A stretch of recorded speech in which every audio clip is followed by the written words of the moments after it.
Assalamualaikum warahmatullahi wabarakatuh. Perkenalkan, nama saya Muhammad Husni Mubarak dari kelompok 7 akan mempresentasikan materi yang berjudul Supply Chain Management atau SCM. Untuk kelompok 7 yang beranggota Nur Hasanah, Kartika, Posut Sofiana, Lela Firda Agustin, dan Muhammad Husni Mubarak. Jadi pengertian saat ini supply chain management merupakan suatu topik yang hangat, menarik untuk didiskusikan, bahkan mengundang daya tarik yang luar biasa, baik dari kalangan akademis maupun praktisi. Supply chain dapat didefinisikan sebagai sekumpulan aktivitas dalam bentuk entitas atau fasilitas yang terlibat dalam proses transformasi dan distribusi barang, mulai dari bahan baku paling awal dari alam sampai produk jadi pada konsumen akhir. Secara sederhana, konsep supply chain management adalah strategi yang berhubungan dengan kegiatan produksi, shipping, dan distribusi produk dari perusahaan kepada pelanggannya. Supply chain management atau SCM adalah merupakan aplikasi terpadu yang memberikan dukungan sistem informasi kepada manajemen dalam hal pengadaan barang dan jasa bagi perusahaan, sekaligus mengelola hubungan di antara mitra untuk menjaga tingkat kesediaan produk dan jasa yang dibutuhkan oleh perusahaan secara optimal. SCM mengintegrasikan mulai dari pengiriman order dan prosesnya, pengadaan bahan mentah, order tracking, penyebaran informasi, perencanaan kolaboratif, pengukuran kinerja, pelayanan purna jual, dan pengembangan produk baru. Terdapat 3 aspek yang perlu diperhatikan dalam supply chain management, antara lain. Yang pertama adalah supply chain management adalah suatu pendekatan yang digunakan untuk mencapai pengintegrasian yang efisien dari supplier, manufaktur, distributor, retailer, dan customer. Yang kedua adalah supply chain management mempunyai dampak terhadap pengendalian biaya. Yang ketiga adalah supply chain management mempunyai peran penting dalam meningkatkan kualitas pelayanan perusahaan ke konsumen. Supply chain management melibatkan berbagai pihak di dalamnya, baik secara langsung maupun tidak langsung, dalam usaha untuk memenuhi permintaan konsumen. Fungsi SCM. Yang pertama adalah fungsi fisik. Proses produksi merupakan salah satu bentuk dari fungsi fisik rantai pasok. Tahapan pengubahan bahan mentah menjadi produk jadi dan biaya yang dikeluarkan selama prosesnya juga masuk dalam fungsi fisik SCM. Yang kedua adalah fungsi mediasi. Dalam menyediakan bahan mentah, perusahaan perlu berhubungan dengan pemasok. Setelah itu, dalam pengiriman produknya kepada para pelanggan, perusahaan juga membutuhkan seseorang distributor. 2 alasan tersebut adalah gambaran dan fungsi supply chain management sebagai mediasi. Yang ketiga adalah fungsi biaya.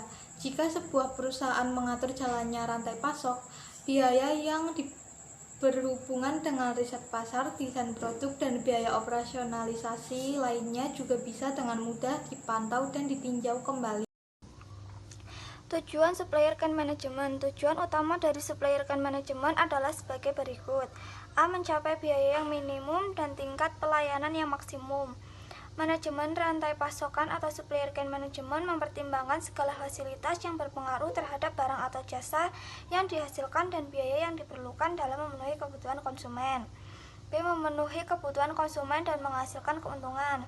C. Bisa memenangkan persaingan pasar. Untuk bisa memenangkan persaingan pasar, maka rantai pasokan harus mampu menyediakan barang atau jasa yang murah, berkualitas, tepat waktu, dan variatif. D. Merencanakan dan mengkoordinasikan semua kegiatan yang terdapat dalam supplier chain sehingga akan tercapai pelayanan kepada customer yang maksimal dengan biaya yang relatif rendah. E. Memaksimalkan nilai keseluruhan yang dihasilkan untuk memenuhi kebutuhan dan peminat customer serta meminimumkan biaya secara keseluruhan seperti biaya. Manfaat supplier chain management: kepuasan konsumen, meningkatkan pendapatan, menurunkan biaya, memanfaatkan aset semakin tinggi, peningkatan laba, serta perusahaan semakin besar. Prinsip-prinsip supplier chain management. 1. Mensegmentasi konsumen berdasarkan kebutuhannya. 2. Menyesuaikan jaringan logistik untuk melayani konsumen pelanggan yang berbeda. 3. Mendengarkan signal pasar dan jadikan signal tersebut sebagai dasar dalam perencanaan kebutuhan sehingga hasil konsistensi dan alokasi sumber daya optimal. 4. Mendiferensiasikan produk pada titik yang lebih dekat dengan konsumen dan mempercepat konversi di sepanjang rantai pasok. 5. Mengelola sumber-sumber supplier secara strategis untuk mengurangi ongkos kepemilikan dari material maupun jasa. 6. Mengembangkan sebuah strategi teknologi untuk keseluruhan rantai pasok yang mendukung pengembalian keputusan berhierarki serta memberikan gambaran yang jelas dari aliran produk, jasa, maupun informasi. 7. Mengadopsi pengukuran kinerja untuk sebuah rantai supplier keseluruhan dengan maksud untuk meningkatkan pelayanan konsumen akhir. Dalam supply chain ada beberapa pemain utama yang merupakan perusahaan yang mempunyai kepentingan yang sama, yaitu chain 1, supplier. Jaringan bermula dari sini yang merupakan sumber yang menyediakan bahan pertama, di mana rantai penyaluran baru akan dimulai. Bahan pertama ini bisa dalam bentuk bahan baku, bahan mentah, bahan penolong, barang dagangan, suku cadang, dan lain-lain. Chain 1 ke chain 2 ke chain 3, supplier ke manufaktur distribution. Barang yang sudah dihasilkan oleh manufaktur sudah mulai harus disalurkan kepada pelanggan. Walaupun sudah tersedia banyak cara untuk menyalurkan barang kepada pelanggan, yang umum adalah melalui distributor, dan ini biasanya ditempuh oleh sebagian besar supply chain. Chain 1 ke chain 2 ke chain 3 ke chain 4, supplier ke manufaktur distribution ke retail outlet. Pedagang besar biasanya mempunyai fasilitas gudang sendiri atau juga dapat menyewa dari pihak lain. Gudang ini digunakan untuk menyimpan barang sebelum disalurkan lagi ke pihak pengecer. Di sini ada kesempatan untuk memperoleh penghematan dalam bentuk jumlah inventoris dan biaya gudang dengan cara melakukan desain kembali pola pengiriman barang baik dari gudang manufaktur maupun ke toko pengecer.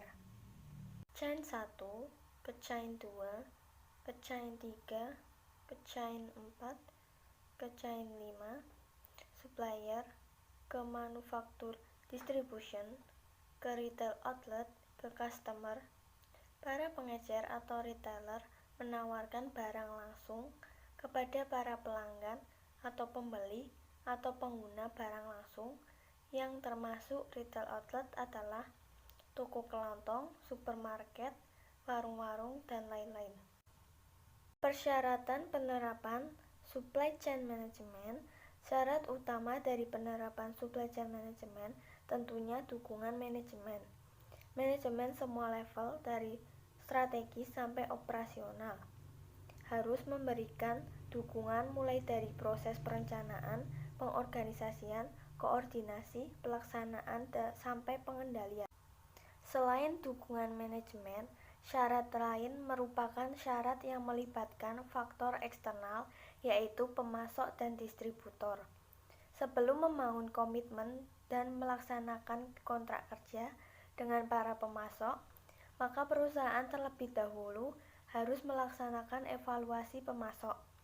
Sebagai catatan, melaksanakan evaluasi pemasok untuk pemasok yang bermain-main dalam pasar, yang monopoli, tentunya sulit dan tidak bisa dilaksanakan.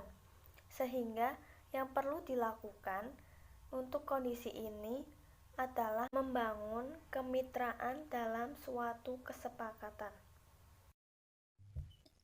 Tantangan penerapan supply chain management. Yang pertama, pengukuran kinerja yang tidak terdefinisikan dengan baik.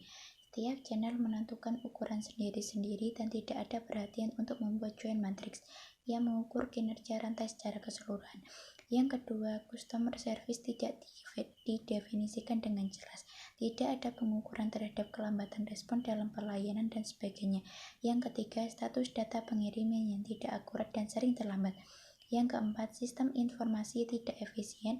Yang kelima, dampak ketidakpastian diabaikan. Yang keenam, kebijakan inventory terlalu sederhana. Yang ketujuh, diskriminasi terhadap internal customer. Yang kedelapan, koordinasi antar aktivitas suplai, produksi, dan pengiriman tidak bagus. Yang kedelapan, analisis metode pengiriman tidak lengkap, tidak ada pertimbangan efek persediaan dan waktu respon. Dan yang terakhir, kesimpulan. Dari pembahasan di atas dapat diketahui bahwa SCM merupakan singkatan dari supply chain management, yakni metode, alat, atau pendekatan pengelolaan dari supply chain. Supply chain sendiri merupakan jaringan perusahaan-perusahaan yang secara bersama-sama bekerja untuk melibatkan dan mengantarkan suatu produk ke tangan pemakai akhir, serta manajemen pemasok menjadi sangat penting bagi perusahaan, terutama untuk memperoleh material atau produk dan bahan baku berkualitas. Meskipun supply chain management memiliki banyak manfaat dalam menjalankan sistem produksi dan operasi di perusahaan, tetapi ada beberapa tantangan yang harus dihadapi dan disikapi oleh perusahaan apabila akan menerapkannya. Sekian presentasi dari kelompok kami, kurang lebihnya mohon maaf. Wassalamualaikum warahmatullahi wabarakatuh.